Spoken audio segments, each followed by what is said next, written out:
हमारी एक माँ है, गोदाम्बा माँ। गोदाम्बा साक्षात लक्ष्मी जी हैं।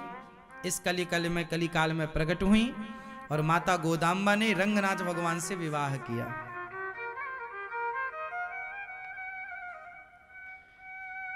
इनके पिताजी पुष्प गूथा करते थे भगवान रंगनाथ जी के लिए। तो ये छोटी सी बच्ची थी मां गोदाम्बा, तो ये पुष्पों को देखा करती थी। एक दिन ये पिताजी के संग गई कि आप जिनके लिए पुष्प गूथते हैं जरा हम भी देखें। तो गई तो ये भगवान को देखकर ना इन्हें भगवान से प्यार हो गया, भगवान से प्रेम हो गया। अब ये रोज अपने हाथ से माला बनाया करती और जब माता गोदाम्बा माला बनाती तो रंगनाथ भगवान आगे सिर कर देते थे पहनाओ। एक दिन माता गोदाम्बा को उनके पिता ने मना किया, तुम माला मत बनाया करो, हम बनाएंगे। पिताजी ने माला बनाया। अब पिताजी ने माला बनाया तो पुजारी ने वो माला पहनाई तो भगवान पहने ही ना, पहने ही ना। अब तो बड़ा विचित्र काम हो गया, प्रभु माला ही नहीं पहन रहे हैं। पुजारी जी ने कहा माला किसने बनाया? अरे हम बनाए हैं। बोले कल कौन बनाया? तो बोले कल हमारी बेटी बनाई थी। हाँ तुम्हारे हाथ का माला नहीं पहन रहे हैं, जाओ बोलना बेटी बनाए। और जब बेटी माता गोदाम्बा ने बनाया तो गोदाम्बा मैया का बनाया हुआ माला प्रभु ने धारण किया और तब गोदाम्बा जी से प्रभु का विवाह हुआ। आज भी जब आप रंगनाथ भगवान का दर्शन कराओ, जब रंगनाथ भगवान का आप दर्शन करेंगे तो सामने आप ध्यान से देखेंगे तो वहां जो खड़ी हुई माँ है वो गोदाम्बा माँ है। वहां ये लक्ष्मी जी ही प्रकट हुई हैं साक्षात। उन्हें यहां पर राधा रानी कहते हैं। बेटा रंगनाथ भगवान का दर्शन, हाँ ये देखो सामने जो है ना भगवान के सामने दिख रहे हैं, ये गोदाम्बा माँ है। कौन है ये? गोदाम्बा। ये साक्षात लक्ष्मी जी हैं। जिन्हें वृंदावन में राधा रानी कहते हैं उन्हें दक्षिण में गोदाम्बा मैया कहते हैं। उत्तर भारत में इन्हें राधा कहते हैं और दक्षिण भारत में इन्हें गोदाम्बा कहते हैं। मां गोदाम्बा क्या कहते हैं? गोदाम्बा। भगवान की गोद में अंबा, गोदाम्बा जो भगवान की गोद में, जो भगवान के हृदय में रहती हैं। लक्ष्मी जी कहां रहती हैं प्रभु के? उत्तर दो। भगवान के वक्षस्थल हृदय में लक्ष्मी जी का वास है। इसलिए जब भृगु जी ने भगवान की छाती में लात मारी थी तो लक्ष्मी जी गुस्सा हो गई थी कि तुम हमें तो घर बैठे पिटवा रहे हो। तो गुस्सा होके नाराज होके चली आई लक्ष्मी मैया, तिरुमला पर्वत में आके रुकी। कहां विराजी? तिरुमला। फिर भगवान मनाने आए, मान जाओ मान जाओ मान जाओ। इसलिए पत्नी रूठा करे तो पति को ही मनाना चाहिए। पत्नी मनाए ये इंतजार में ना बैठे रहो, लंबा हो जाएगा। पति और पत्नी में पति को मनाना चाहिए। पत्नी रूठे तो कौन मनाएगा? बोलो मेरी मां। पति मनाए। अब एक बार भृगु जी को पता नहीं क्या सूझी, भगवान की छाती में एक लात मार दी। किसने लात मारा? आपने देखा होगा गोपाल जी की छाती में एक लात का निशान बना है, पांव का, चरण का चिन्ह बना हुआ, देखा आप लोगों ने? हम सबके घर में जो गोपाल जी हैं उनकी छाती में एक चरण का निशान बना हुआ है। किस किस ने देखा है? नहलाया करो तो जरा दर्शन भी किया करो चीजों का। भगवान की छाती पर चरण चिन्ह है।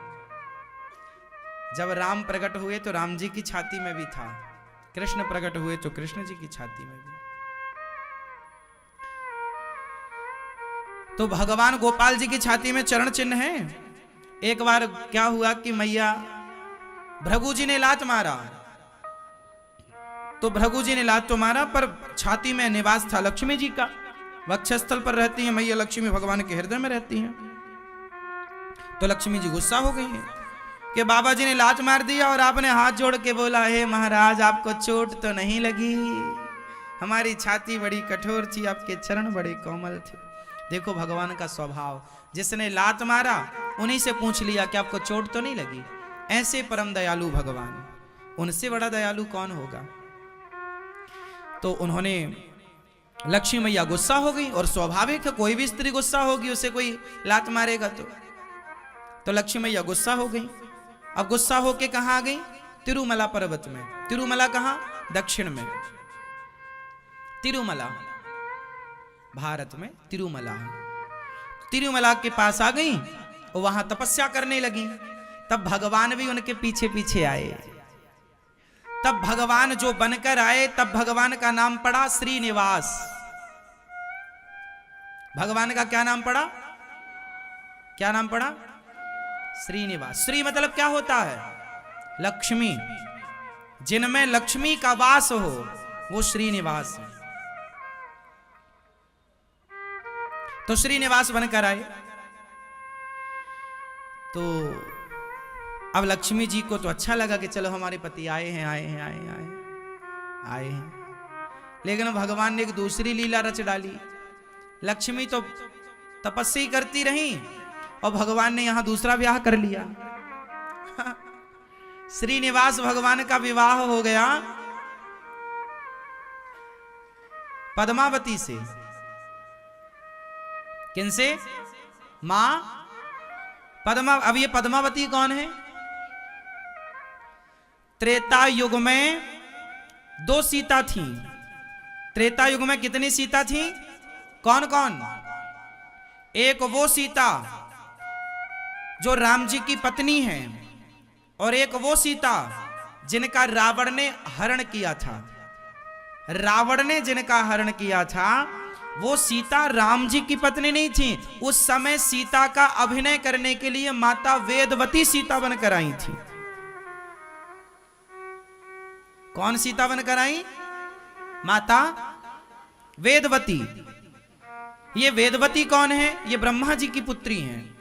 ये राम जी को पति रूप में चाहती थी कि राम मुझे पति रूप में मिले, लेकिन राम जी का विवाह सीता मैया से हो गया। तो अब इन्होंने कहा हमसे विवाह कैसे करेंगे। तो राम जी ने कहा कि इस जन्म में थोड़ा हमारी पत्नी का तुम भूमिका निभा देना। असली सीता तो अग्नि में थी, रावण ने जिन सीता का हरण किया वो वेदवती थी, जिसे छाया सीता कहते हैं। उन्हीं को भगवान राम ने वचन दिया कि तुमने मेरी पत्नी का अभिनय इस जन्म में किया है, अगले जन्म में मैं तुमसे विवाह करके तुम्हारी अभिलाषा पूरी करूंगा।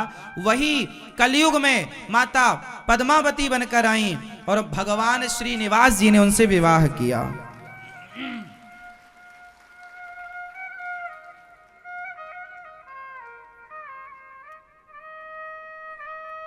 फिर राधा जी भी आ गई। तो राधा जी तो भगवान की पत्नी ऑलरेडी हैं, तो प्रभु ने उनसे फिर विवाह कर लिया। अब लक्ष्मी जी को और गुस्सा आई, लो हमें मनाने आए थे, 2 विवाह कर लिए, हमें मनाया बनाया है नहीं। तब लक्ष्मी जी को भगवान ने मनाया कि देवी ये पद्मावती हमारी वेटिंग में थी त्रेता से, हमने वचन दे दिया था कि कलयुग में विवाह करेंगे, अब आप भी आओ, मान जाओ। भगवान से मान गई लक्ष्मी जी। और फिर लक्ष्मी जी से भगवान का विवाह वहीं हुआ, उसी पर्वत पर विवाह हुआ, तिरुमला पर्वत पर। तो वहां पर भगवान वही श्रीनिवास तिरुपति बालाजी के रूप में बैठे हैं। उनका नाम है त्रिपति। क्या नाम है, तिरुपति तो बाद में नाम पड़ा, पहले नाम था त्रिपति। त्रि मतलब 3 के पति। 3 विवाह किए ना भगवान ने वहां पर। किन के पति, त्रिपति। श्रीदेवी, भूदेवी और लीला देवी, त्रिपति। तो त्रिपति से नाम पड़ा तिरुपति। आज भी तिरुपति बालाजी, जिन्हें वेंकटेश भगवान कहते हैं, आज भी तिरुपति बालाजी तिरुमला पर्वत पर विराजे हैं। और आज भी भगवान उसी पर्वत पर विराजे हैं और 3 पत्नियां उनकी विराजी हैं। और ये रहे तिरुपति बालाजी, उनका स्वरूप है। ये बहुत विशाल मंदिर है तिरुपति बालाजी का। आप लोगों ने नाम सुना होगा, दर्शन किया होगा, ये तिरुपति बालाजी।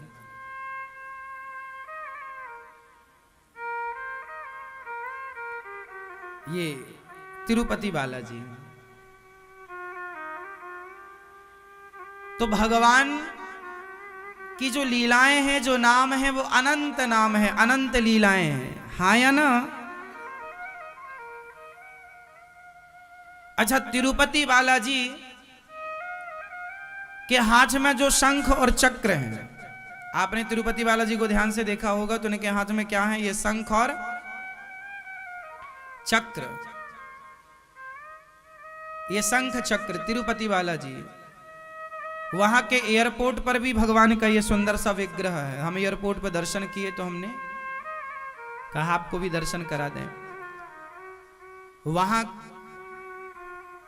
तिरुपति बालाजी के हाथ में जो शंख और चक्र है, ये शंख चक्र इन्हें किन्होंने दिया? तो श्री रामानुजाचार्य जी ने ही तिरुपति बालाजी को शंख चक्र दिया कलयुग में, आज से लगभग 1000 वर्ष। तो जो रामानुजाचार्य जी हैं, इन्हें अपना गुरु मानते हैं तिरुपति बालाजी। भगवान तो सबके गुरु हैं, फिर भी आचार्य रूप में, जैसे भगवान राम तो सबके गुरु हैं, लेकिन राम जी अपना गुरु वशिष्ठ जी को मानते हैं। कृष्ण जी तो सबके गुरु हैं, कृष्ण वंदे जगत गुरु, पर वो अपना गुरु मानते हैं सांदीपनी जी को, गर्गाचार्य जी को, शांडिल्य जी को। उसी तरह तिरुपति बालाजी तो सबके गुरु भगवान हैं, पर उन्होंने रामानुजाचार्य जिन्होंने शंख चक्र प्रदान किया, इसलिए भगवान अपना गुरु मानते हैं कि उन्होंने हमें चक्र दिया, शंख दिया। तो जो रामानुजाचार्य जी हैं, जिनका शरीर विद्यमान है, हमारे भगवान जो है श्रीमन नारायण, लक्ष्मी सहित नारायण। हमारे यहाँ युगल उपासना होती है, अकेले नारायण की उपासना नहीं, लक्ष्मी जी के साथ होगी। अकेले कृष्ण की उपासना नहीं, राधा सहित कृष्ण की उपासना। अकेले राम की उपासना नहीं, सीता सहित राम की उपासना। हाँ या ना? अकेले विठलनाथ जी की उपासना नहीं, रुक्मणी जी सहित विठलनाथ जी। पूरे भारत में केवल पंढरपुर ही एक ऐसा मंदिर है पंडरीनाथ जी का, जहां भगवान के साथ रुक्मणी जी विराजी हैं। हर जगह राधा होती हैं। कृष्ण के संग हर मंदिर में कौन है? लेकिन एक मंदिर है पंढरपुर महाराष्ट्र में, जहां भगवान कृष्ण के संग लक्ष्मी जी अर्थात रुक्मणी मैया विराजी हैं। बोलिए पंडरीनाथ की, विठलनाथ भगवान की, तिरुपति बालाजी की, जगन्नाथ जी की, वृंदावन बिहारी लाल की। हमारे जो बिहारी जी हैं, इन्हें श्री हरिदास जी ने प्रकट किया था। इन्हें किन्होंने प्रकट किया था? श्री हरिदास जी। हमारी जो संप्रदाय है वो श्री संप्रदाय है। लक्ष्मी ही हमारी आचार्य है। हमारे तो नारायण है। नारायण मतलब कृष्ण, नारायण मतलब राम, नारायण मतलब बिहारी जी, राधा रमण जी, राधा वल्लभ जी, ये सब एक ही तत्व है।